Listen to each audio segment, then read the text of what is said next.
Global Broadcasting Networks presents Military Mom Talk Radio.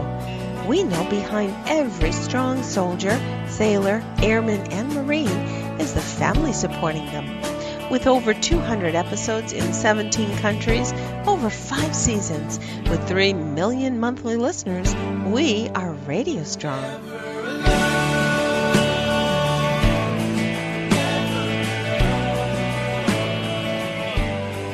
We're here to share resources and experts on topics important to you, the military family. Join us. We've got another great episode starting right now. Here are your hosts, Sandra, Beck, and Robin Boyd. Hey, military moms, this is Sandra Beck, and we've got a great show to kick off the new year. We're going to talk about self-care today, and I was going to go boo-ah, because if you're listening to the show today, most likely you are epic failing like I am at self-care. I mean, by the time I take care of my kids and the dogs and the dads and my company and my clients, it's like I'm so far down on my to-do list, it's not even funny. But I will say that our expert today, Linda Kreter, is going to come in and talk to us about some of these things because she's been there herself. She's raised kids. She's run a company. She's had all these, obligations that we all have. And then, of course, you throw on top of, any fun things that whether you live on post or off post or on base. And, there's always these specific conditions on deployment and reintegration. Just throw all those into the mix. And, you've got a recipe for self-care disaster. So I'm really excited today to talk to Linda Kreter because I am failing epically this year. It is only the 4th day of the new year, and I'm already struggling with self-care. My back hurts. My fridge is full of food for everybody else but me. And Linda, welcome to the show. Sandra, thank you. Happy New Year to you. I'm delighted to join you. I hardly feel that I'm an expert. I think, though, that we've all failed at some things, but I have a strong suspicion that you have succeeded at many. In fact, I know that you have. So part of, I think, the self-care is being able to talk ourselves into understanding and reframing how we really do feel. Because I'm sorry, you are a success, not a failure. But New Year's are hard because it's very introspective, don't you think? It is really hard. I mean, I didn't so much have the introspection as I had the exhaustion. It was go, go, go 100% of the time. And then, the minute I would sit down, I wouldn't even sit down. Like Sunday, I sat down. I made a mistake of sitting down on my bed. I was folding laundry, and I sat down, and I'm like, "Ooh, I'm kind of cold." And then I covered up while I'm folding, and then, 3 hours later, the kids are like, "Mom, what happened to you?" And I'm like, "I died." I died and came back to life. I really did. I just passed out. I was so tired. But our bodies tell us what we need to do. And I think that you did the exact right thing. Of course, your body's going to tell you. If you don't listen to it, it will tell you anyway what you will do. In my view, self-care is always something that most women, women are really particularly bad, but I know some men who are particularly poor at it as well. They're always taking care of other people. And when you're always taking care of other people, you know exactly what to tell them to do. You can advocate for them, you can boost them, you can give them resources, you can guide them in the right direction. But how many times do you find yourself not listening to that same guidance? Oh, every single day. Mm-hmm. Exactly. So it was funny. I did take time for some introspection yesterday, probably because I was just kind of like you were, depleted, tired, and yet I like to view a new year as a fresh slate, and I don't make resolutions because I invariably would not meet them. So I kind of just set out goals for the year, but I did take some time to be a little introspective, and I do think it's a valuable thing to do from time to time. Once a year would be minimal. Most of us don't take time to do much of it at all.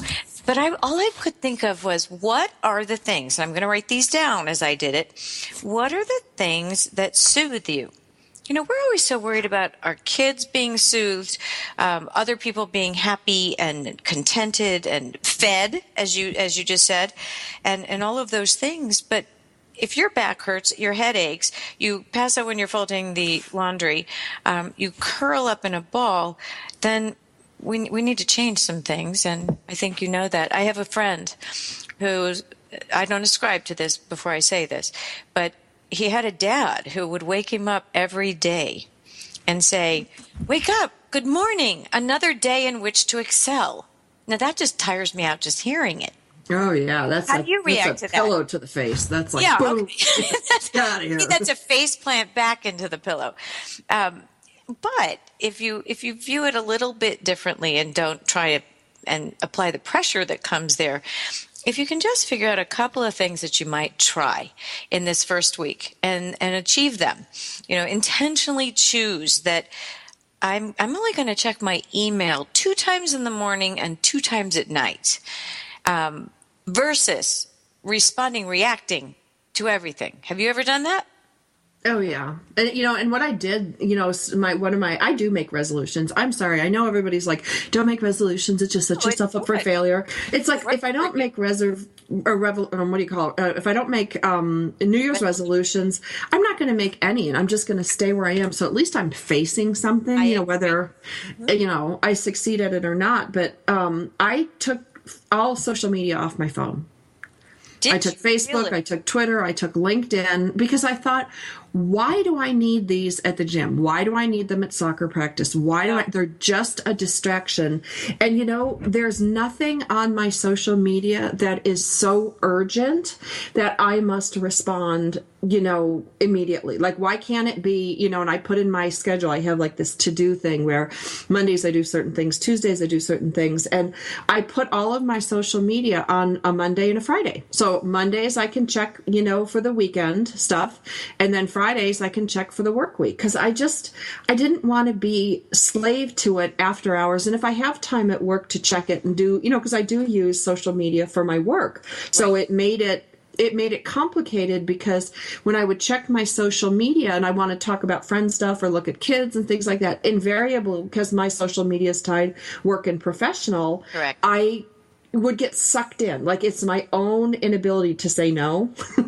Yeah, but what you're bringing up, cyber freedom or cyber breaks, cyber free Sundays, etc. I actually did this. I was at a restaurant over the holidays, and there was this couple, and they were sitting there, and both of them were looking at their phones. Now, not looking at their phones just to check or to see if someone was joining them or to do whatever. I let this go on for 25 minutes, and then I couldn't stand it, and I took a picture. And it was just because I don't think people even realize what they do.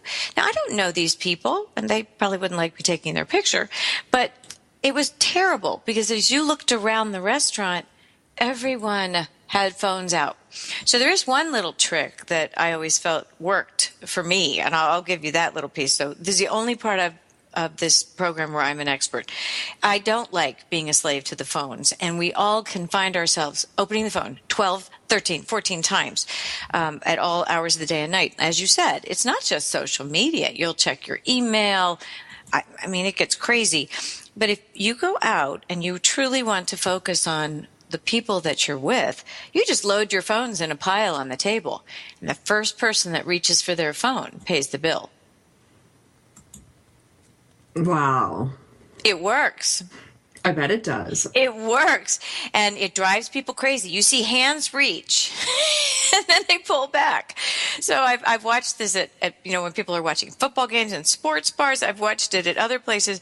But it's a simple little rule. I'm sure most of our listeners know this rule, but not very many practice it. And so it is some way of putting some boundaries around that phone, because it really is very pervasive and it just doesn't stop. So I do think that, cyber free time, that's really important. But what do you find that makes you relax? Is it just turning it off and curling up in a ball and going to sleep? Is it reading, writing? What makes you happy? Taking a walk on the beach, I believe, works for you. Sometimes, sometimes the only way I can relax is when everything's done. Like, I don't know why I can't disconnect. I used to love gardening. I used to like walking on the beach and hiking and doing all those things. And, lately, it's also miserable weather, so it's hard to go out and do those things this time of year. But but I can only relax when all of my obligations are done. Like everything in my office is taken care of and I cleaned it all up, like I was able to relax New Year's weekend for the sheer reason that my office was in order, my house was in order, and there's still, of course, daily stuff to do like cooking, cleaning, things like that. But I felt that it was in order. And I don't know if it's a permission thing. Like, I don't feel like I have permission to relax, or right. I've been just going 100 miles an hour every day for 20 years. Right. And I think the other thing that type A's like you and I do is no matter if we think it's all done, we really don't believe it's all done. We still know there's some things back there to do. But if you can get to the point where you felt like you could take off, that was a good step. It was. And then I was racked with guilt. That was the beauty of it. Okay. So the guilt thing has to be put aside a little bit. I was reading a lot on introverts and extroverts over the weekend because I can be both. I can truly be both. But if I need to recharge, I have to be by myself and be quiet or read or just look at the water or take a walk or something like that. And it was very interesting because one of the articles said, okay, you think that you're going to always need to recharge that way, but sometimes you will find energy if you go out among other people and you laugh. And you don't always think that you have to be quiet in order to gain energy back, which is the antithesis of what I personally have found to do. But isn't it true sometimes? You dread going out to a social gathering, but you go. And it was so much fun. Yeah, you have a good time. Right. So maybe sometimes what we think is our fallback default isn't always something that works for us every time. So maybe trying something different in 2016, giving new things a try. I also find that every year I try and pick out something new I want to learn. Some years it's really big, like let's try and learn a new language. Or it's something tiny. Like I think I'm just going to try and grow. I do love to garden, so I'll try and grow something new, some new tomato, one of those heirloom things from seed or something like that. But lots more ahead. Stay with us on Military Mom Talk Radio.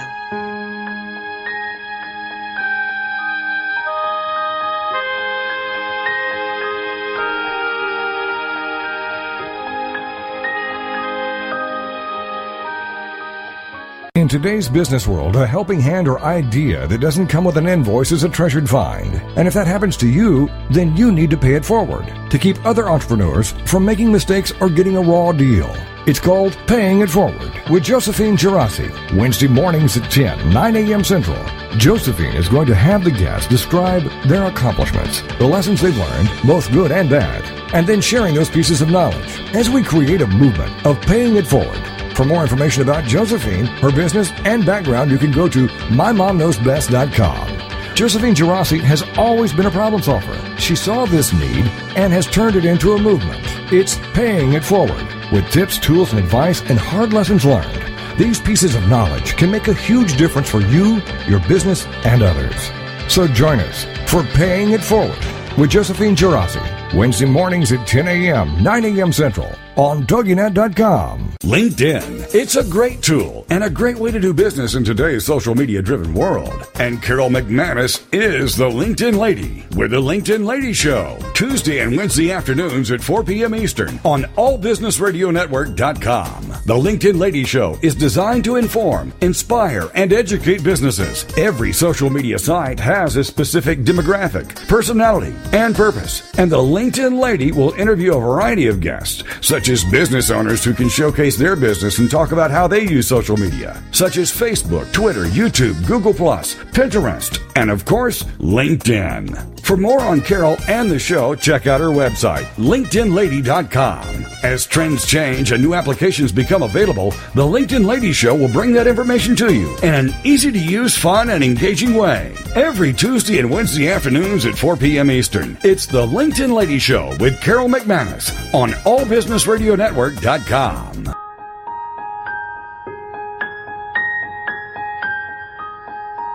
We're back with more great conversation on Military Mom Talk Radio. Hey mamas, this is Sandra Beck and I'm here with Linda Kreter today, and Robin Boyd has the day off. We are talking about recharging. We're talking about, starting our new year. And for those of you that are tuning in March, April, May, June, July, August, September, October, November, December, and it's not January, even February, refreshing is a really good thing to do on a regular basis. I know as a culture, global cultural, we kind of do this annually, but one of the things that I learned in my yoga class recently was that the first class of the month, the teacher does a renewal or a refresh, a relaxation. And she says most of the world starts things the first of the month. They finish the end of the month. And, the numbers even dictate that emotional attachment around it. And so her theory is that if you're coming to yoga, she's like, I'm going to relax you. I'm going to renew you. And we're going to use it as the birth as opposed to the start of the new year. And so we're going to rebirth each month. So I really enjoy the first Tuesday of the month class because it's all about restoration. It's all about renewal. It's all about, those things that we need to hit the ground running. Because let's be honest, there's not one of us that got lots of sleep over the Christmas and New Year's holidays. I mean, it's just not intuitive for rest and relaxation. And, Linda, I wanted to comment a little bit about the introvert extrovert. An introvert is somebody who gets recharged, through privacy and quiet and solo efforts. And an extrovert, just for people who aren't familiar with the terms, is somebody who gets charged up by going out and interacting with people. So, people kind of fall on one or two of those spectrums, but there are people like us, and many in the entertainment industry fall into this, that are personal introverts, meaning we recharge personally. Correct. But as an extrovert, we're professional extroverts, and we either acquire the skills as professional extroverts or we're just a pendulum that can swing back and forth. People don't fall neatly into one or two different categories. And in certain aspects of my business, I'm a professional introvert, so it's really tough to put us into two different categories. But it is. Essentially what you're talking about is knowing yourself well enough to know what you need. And then you got to take it a step further. You've got to do what you need. And I want to talk about in this segment, as we change, in my 20s, I knew how I needed to recharge. I needed to go to the gym. I needed to put my, headphones on and listen to music, or swim in the pool and swim until I was exhausted, then sleep for 2 days, then get up and I was fine. That's what I needed to recharge. And I'm almost like a human battery that needs to be run down to the nub, completely discharge and then recharge. And that works for me, but that does not work with a full-time job and 2 kids. Right. So the technique that I used to use, and the same thing like gardening to me is very, very restorative, very, very refreshing. Me too. And, it's not reasonable for me to lug all this dirt in here in the middle of winter.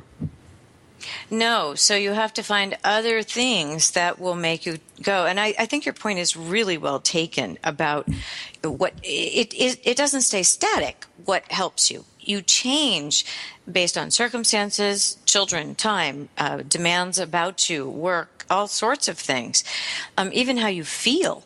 And yet it is important to figure out what does help you, because I don't know about you, but the holidays, for the way the days fell this year, you were working, and then 6 hours later you were supposed to be celebrating something, and it was very confusing and exhausting, and then it loses some of the joy. So I guess what I fell back on was I enjoyed the times when I was with family, but I also enjoyed the times when I was not.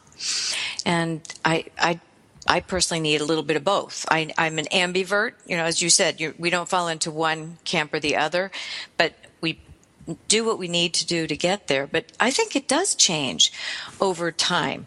And it isn't practical in the winter to go lug around the dirt.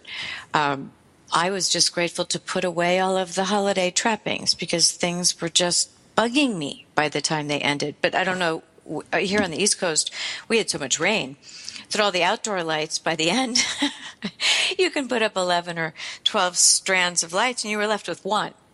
So it was turning itself off. It was kind of interesting how it sort of turned itself off this year. And maybe that's what we need to pay attention to sometimes, are the outside people around us and the circumstances around us, because you mentioned to me on the break that you felt like your resolutions were lame this year.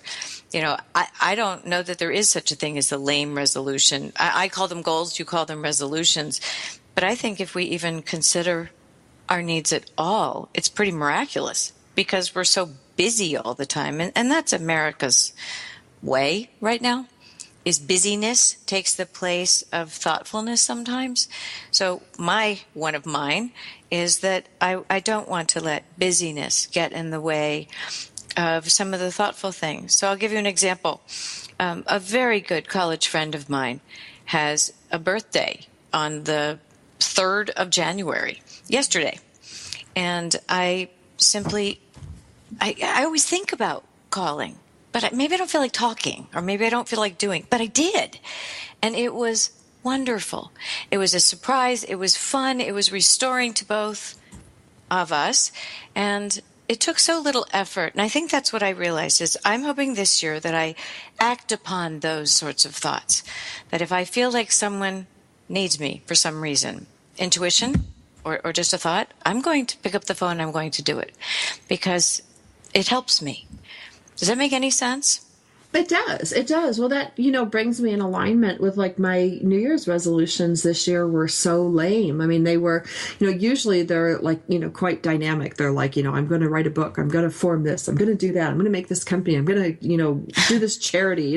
This year it was all about doing less. It was like, okay, I'm going to remove social media from everything but the one computer where I need to do social media for my work. And then the other thing was I started removing all these things, like all these apps on my smartphone, like, not just the social media stuff. And I'm not bagging on social media because I think it's vital and important, but I started taking away the things that eat up my time, and I don't realize they're eating up my time. And if they're not eating up time, they're eating up my like brain space and my because my brain fatigue by the end of the day with our smartphones, there's like no break. And, and then the other one was for me to pick up the phone, which is not in my nature. Mine either. And call one friend a week. Like that was my thing. I was going to make a social call. Oh, that's interesting.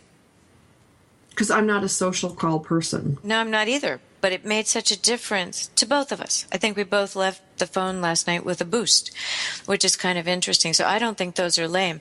I like to think that I'm going to try and meet people where they are this year.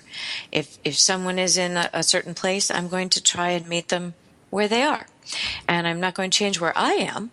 I'm simply going to acknowledge and embrace them for who they are and what they need, and be gentle with people this year. That's one of my goals, because I think we all get so busy that some of the social niceties go away, and I would like to put them back in my life, because I know they made my life richer. When someone says, I appreciate you, doesn't that make you feel good? It does, but it makes me feel weird and uncomfortable too. Oh, sorry. Well, I appreciate you. Anyway. Well, because we're not used to it. No, but when it comes, it really does have great meaning. And I think that sometimes it is just a word here and there that we need affirmation. Social media, as you say, and connectedness in general really keeps everybody connected. But it does it. Sometimes it keeps us at arm's length in that faux sense of being connected. And so, like you, I'm going to take those urges to pick up the phone and have a 20-minute conversation with someone. It doesn't need to be long, but it means a lot. And so I find that when I help other people, I help myself. Does that make sense too? Oh, absolutely. Well, and the one thing that I will say about social media is I think it's a double-edged sword.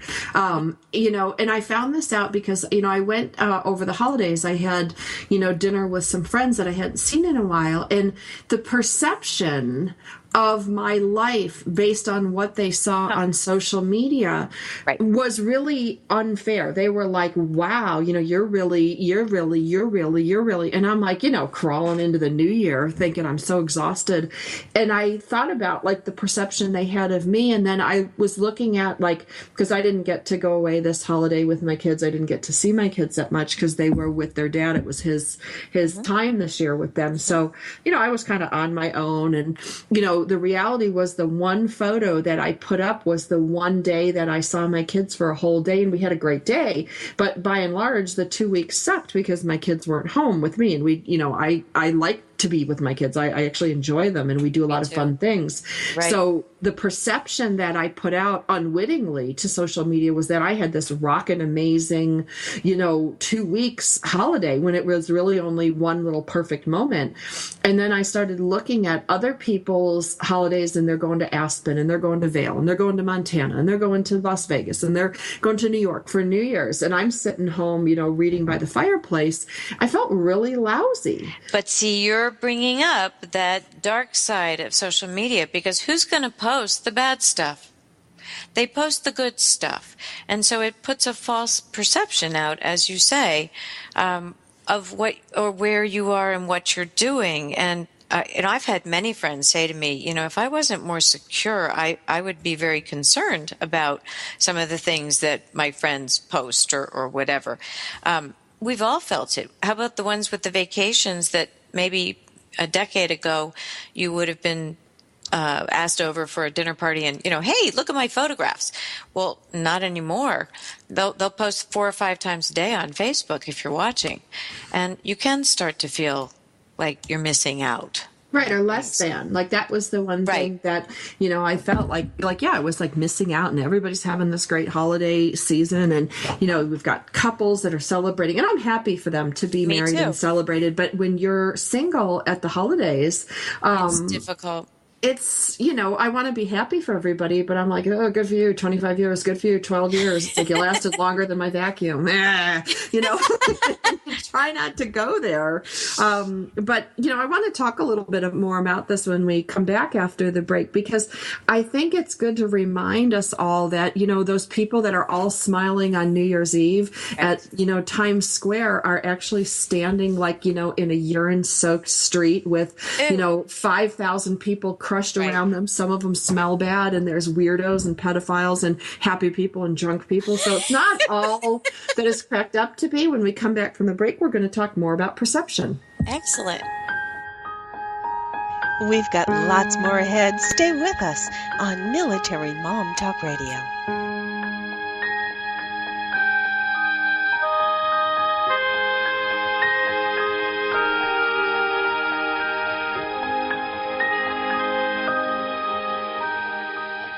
Have you heard? The pages of American Patchwork and Quilting magazine come to life on our new weekly online radio show, American Patchwork and Quilting. Join Pat Sloan, our blogging and quilt designer host, as she talks about the latest trends, ideas, and inspirations.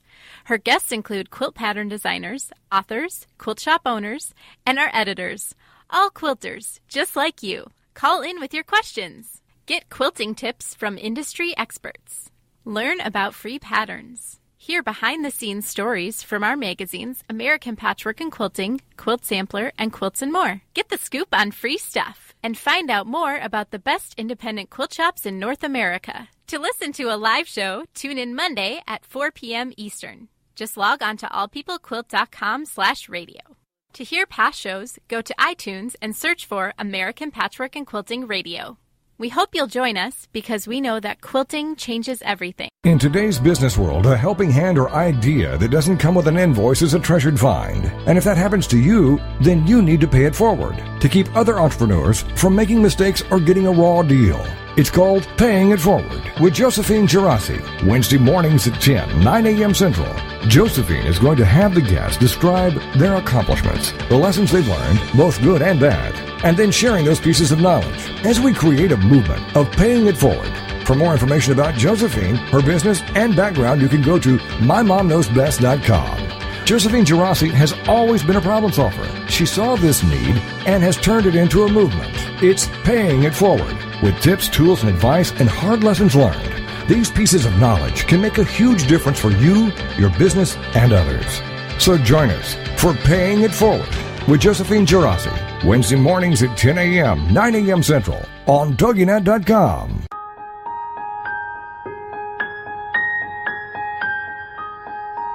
We're back with more great conversation on Military Mom Talk Radio.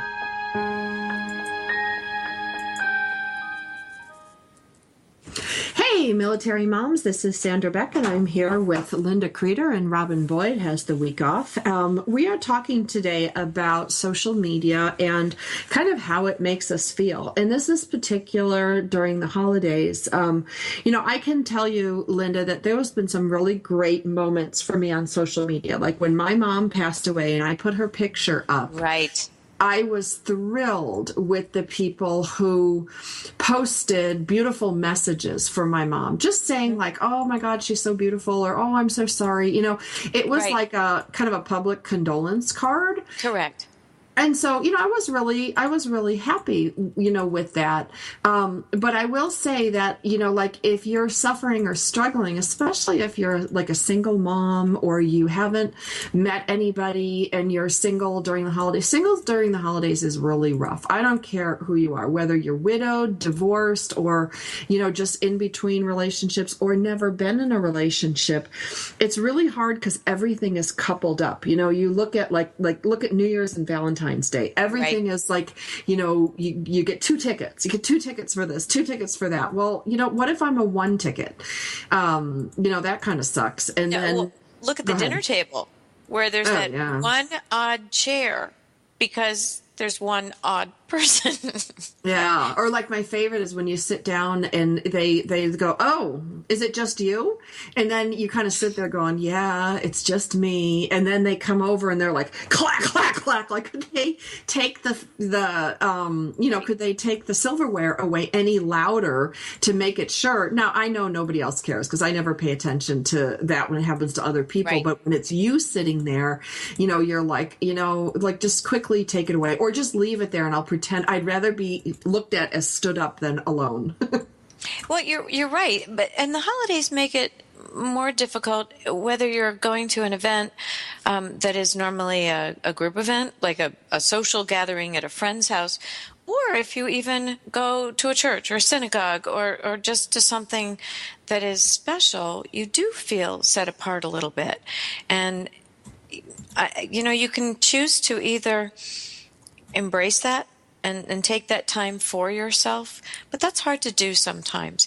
So I think there's a loneliness factor that can fall into holidays that is a little more pronounced than at other times of the year, it seems. And I think of our military families. I mean, they go through a lot. I personally had a lot of caregivers that I work with who had blue Christmases. And if you remember, Christmas had that full moon right before. And so there were a lot of things going on. There was some very bizarre weather across the country, and there were just things that were difficult for people to manage, especially if they were alone. And then there's always children. Well, and that's where Facebook or, right. Some of these social medias really blow it for me. They... you look on here and you see these happy families getting, and it's not that you're unhappy for them. No. And it's not that you're jealous or covetous or all these ugly emotions. It just kind of points out to you how alone or fractured or separated or sick, it just amplifies what's already going on. And I just want to say to everybody listening today, if you get on Facebook, which I know a lot of our military moms do, and it's a way we keep connected, and I think that's a great thing. Just remember, for every picture of a bunch of kids all having their Halloween candy, there's one kid in that picture that's going to throw up in the back of your minivan. And, well, there you go. Right. For every Christmas dinner picture where everybody's sitting there, there's one kid at the table who didn't like what dinner was and is kicking his brother, and you're all trying to and just remember how stressed and hagged out the mom feels because, all the work falls on the mom during the holidays. It does. Right. Or if you're a deployment dad and you're left home and you've got to do all this, and just know that there's somebody there that hates the presents you bought because you're dad, and it's just, this is the reality of it. And you got to kind of give yourself that whole, hey, let's check in here. If this is making me feel bad, maybe I need to take a break from it. Right. And if it's making me feel bad, maybe I need to think about the funny. I always go to the funny. I always look at the picture and go, okay, what in there am I not seeing? Is the dog just puking under the Christmas tree right now? Did the cat just run up and, right. short circuit it? You try to make it easier for yourself to look at these things, or, in my opinion, don't torture yourself. I personally went off of social media for the holiday period. It was a relief, really. It was quiet, and then when you come back, it's very nice to see what people did, but it quickly moves on, because that is the good part about social media. It passes on so quickly, and things get pushed down very fast. I think you're right, though, that there are a lot of emotions that are on there a lot. And look at yourself. If it is making you feel bad, then really, unless you're into torturing yourself, it's not a good idea. But I think sometimes people don't think about it. So I think it's good that you're raising this today, because if you know what makes you feel better, you should also take a look at what doesn't make you feel good, what drags you down, what bothers you, and either avoid it, change it, take it off your phone in your case, as you did. And I think that's a wise thing to do. I like to curl up with a book that is totally a different world away, telling a really nice story, fiction, call it a beach read, if you will, and just let the world go away. Or, put on one of those funny movies that just makes you either have a good tradition, or it's just kind of escapist. And I love things like that, because maybe it's only an hour and a half, but I'll take it sometimes. Yeah, I got to stay awake to be able to do that. I used to love to watch movies and read romance novels. I'm the first one to say that I'm a big old gooey romance novel reader. And I'm actually really excited, because we're going to bring some romance authors on Summer Beach Reads. Actually, we're calling it the Summer Beach Reads. I love those. But I think, part of one of the things that I'd love to address too, Linda, since you're talking about being a caregiver and an expert in this, is that holidays, whoever the key person is, whether it's the mom or the dad in the family, or in a lot of military families, it could be the grandma, the grandpa, it could be the aunt, the uncle, there's a lot of variation, yes, in who the caregiver is for the holidays. But one of the things that struck me during this radio broadcast is that, these holidays come around, whether it's Thanksgiving, 4th of July, Memorial Day, Labor Day. I mean, all these things are intensive for picnics and parties and get-togethers, which puts the caregiver in the position of really adding another layer on. And I think one of the things that happens that we don't recognize is that when we come off the holiday, how tired we are from all the noise and the celebration, the extra work, and we probably haven't slept right or eaten right or worked out or done all those things that we usually do to keep on keel.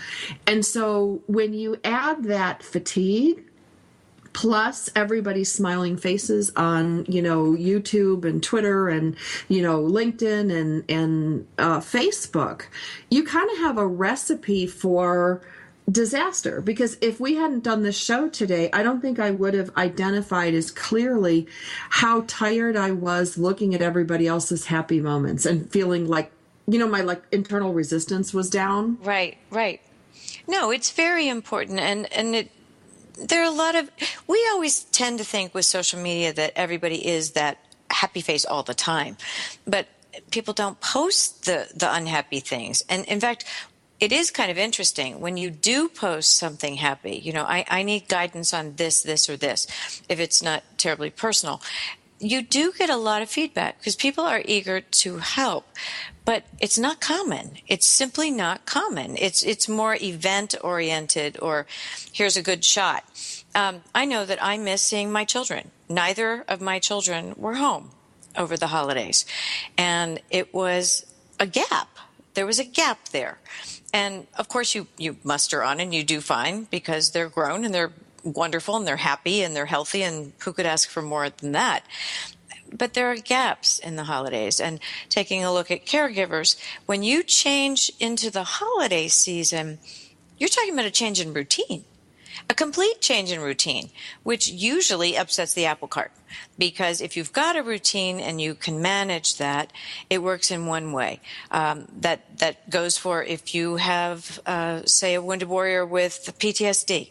You've got to manage that situation. If you have a child with autism, you have to prepare them for things. If you just have overtired children to go to yet another event, it's all requiring the person in charge caregiver, or whatever you want to label them, to be totally flexible, totally upbeat, totally organized. And yes, you're going to be exhausted at the end of it. And then add the usual bureaucracy of normal things if you have to deal with health issues during the holidays. And things are worse because the holidays mean understaffing. If you tried to call a doctor's office today, which I tried to do, you can't get through at all. Not only is it a Monday, but it's the Monday after a long holiday. So there are a lot of things that are hampered during the holidays that are not the norm. So I agree with you. I think it adds an additional layer of pressure. So what do we need to do to relieve that pressure? I think we need to first be kind to ourselves and recognize that it's there. And so I say to you, I'm glad you took that nap yesterday. I'm really glad you did. Because can you imagine if you didn't? Yeah, no, it'd be brutal. It is. So I think that those are the things that are really important to do. Be kind to yourself, know what makes you feel better, and give yourself a little treat, whatever it might be. It doesn't have to cost anything. It can just be, I'm going to go spend 30 minutes by myself. Don't anybody bug me. Well, that's the one thing that I was really surprised. There was one mom, and I really admired her for this. Trisha Goyer, she said she's a radio host, and I listened to her show, and she's had, 25 adopted kids over 25 years. But she said on Facebook, she goes, you know what? My laundry's not done. My kitchen is a mess. There are dishes in the sink. And you know what? Just for today, I'm going to go out. My kids are home from school, and I don't know what they did. They were going to go out and play in the snow or go shopping or go to a movie. I forget what it was she said, but the point was that she just took a break. And I was like, that's right. I could take a break from this. Not every day. Like when you talk about rewarding yourself, everybody thinks like, oh, go out for a manicure and a pedicure or have a massage. No. All these things that are they're just not possible. No. In most people's days. Right. So I'm going to take us to commercial break right now. This is Sandra Beck from Military Mom Talk Radio. I'm visiting today with Linda Kreter. She owns a company called Veteran Caregiver, so she knows a lot about caregiving. She's also a mom and a company owner, so we'd like to hear from her because we're the worst at taking care of ourselves, as is everyone else listening today. We've got lots more ahead. Stay with us on Military Mom Talk Radio.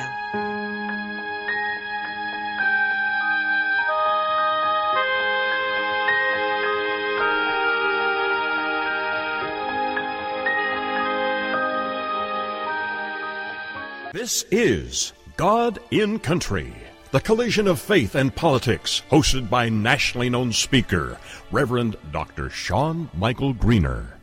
Not your typical Rev. Dr. Sean is a proud military veteran, former law enforcement officer, and founder of the internationally regarded Executive Protection Team. Dr. Sean holds a bachelor's degree in biblical counseling and master's and doctorate degrees in theology, and is currently pursuing a doctorate in ministry with a Hebrew worldview focus.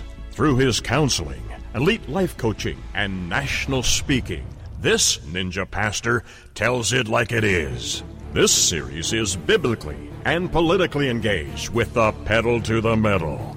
Join host and author of the acclaimed yet controversial book, Excellence Killed the Church, How Mediocrity is Destroying America, Dr. Sean Michael Greener, every Monday at 4 p.m. Eastern Standard Time, right here on this radio network.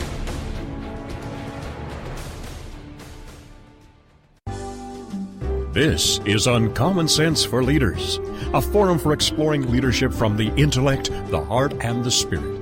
Whether you're a leader now or aspire to be a leader in the future, you owe it to yourself to learn about the big ideas that have shaped the careers of compelling communicators, masters of influence, and highly effective leaders. Uncommon Sense for Leaders. Tune in to hear thought-provoking ideas on every aspect of leadership. You can expect dynamic discussions with special guests, quick tips you can apply immediately for better results, and the tools you need to take you from where you are to where you want to be as a leader. Are you ready to crack the code for achieving unprecedented results? Then join the host for Uncommon Sense for Leaders, Catherine Carlisi, every Wednesday at 3 p.m. Eastern Standard Time, right here on the All Business Radio Network.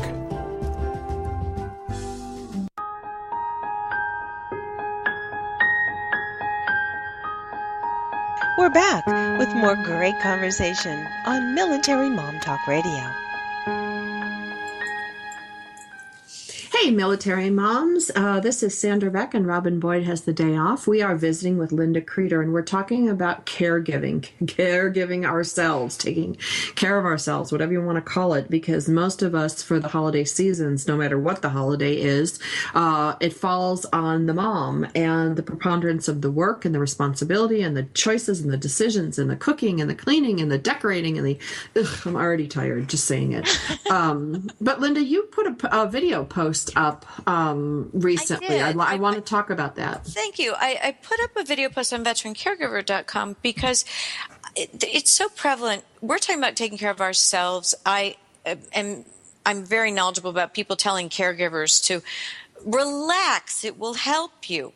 Well, I don't know about you, but when someone tells me to relax, it has the exact opposite effect. So does, okay, go, shoo, leave the office early, go get a manicure, pedicure. Well, that doesn't work unless I have time for that, or I can walk around barefoot for an hour. I mean, that just doesn't work. So the video I put out had to do with the fact that we are really responsible for finding our own times to take the respite. People can suggest things to us. Those are great ideas, and we thank them for their thoughtfulness and even considering those sorts of things. But if your head is spinning and someone says, go get a massage, here's a massage certificate, you're going to lie on that table rigid, and you're not going to get the benefit of it. So being told to relax, being told you need to relax, being told you look stressed and you better relax, those don't make you generally feel better. So if you do make a resolution for the year, one of them might be to simply take a look at yourself periodically, because you're the best judge of when is a good time to take a break. And when I said treat yourself earlier, I meant something like you're at the grocery store and you see fresh cut pineapple, and you don't normally treat yourself to that. So you buy yourself some pineapple and you savor every bite. Now, that is small-ish on the scale of things, and yours might be something different. But even something small as that says, I'm just going to think about myself for just a few bites, and it makes a difference, because the little things do add up. We don't often get the long-term big ones to go, here, you and I have talked. Let's just go on a vacation. Well, what the heck is a vacation? Well, that on a vacation, something in our right. I don't even know what the vocabulary word means. Well, because a vacation for moms, let's be honest, is more work. It's more work, and then when you get home, it's more work, because you've got the dirty clothes. You've got to get everybody ready for school. I mean, it's just more work. So I guess take a look at the small things that you can do to make yourself happy at the time, feel a little bit treated, feel that you've at least got some control over things, because that helps a little bit. And I'm not suggesting being a control freak in 2016. I don't think that's a great idea. But I do say that be kind to yourself.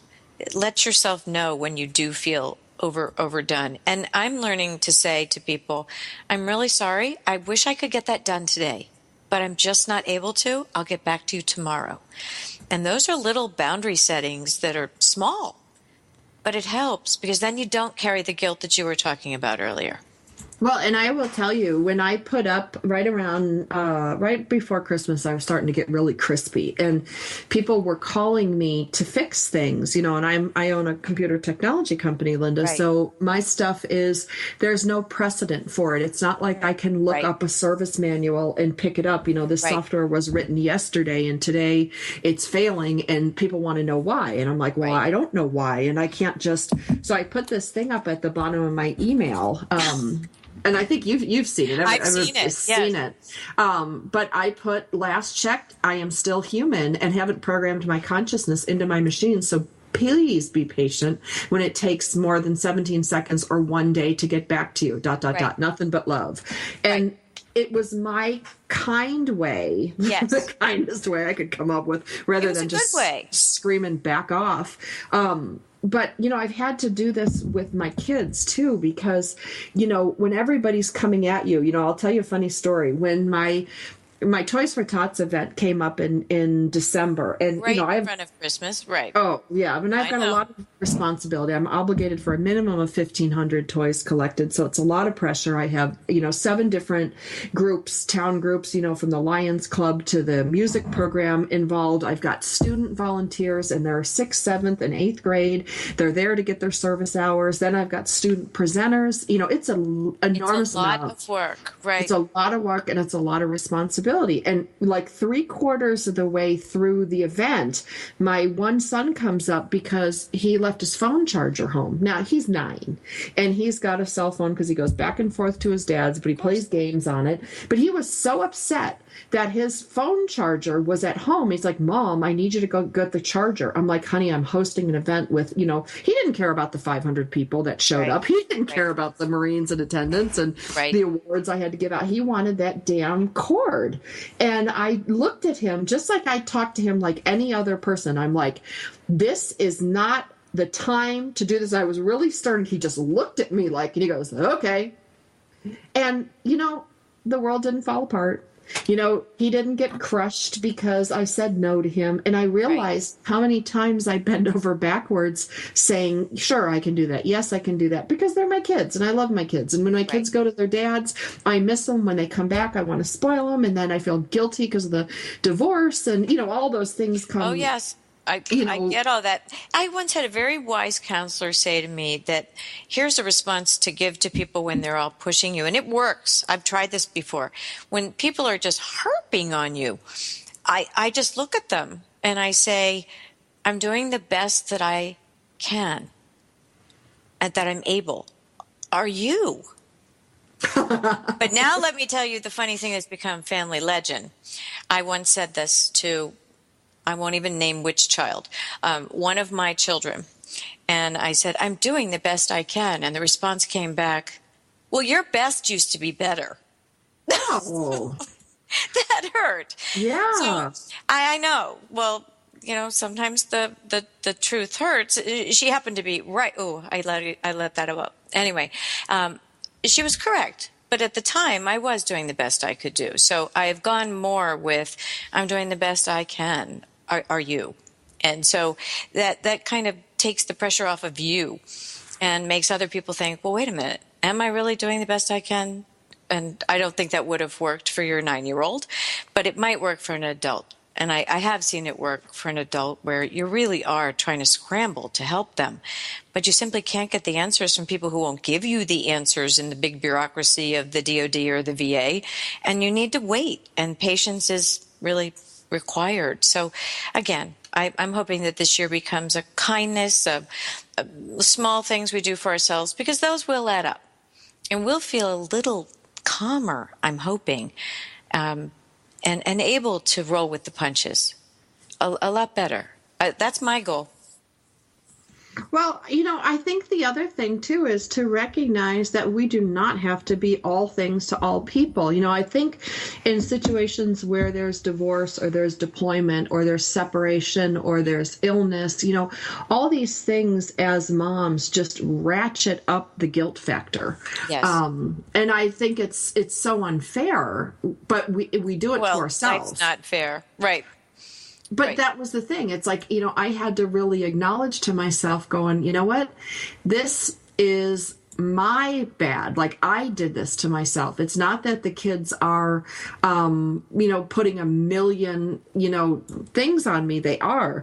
But what other things am I doing?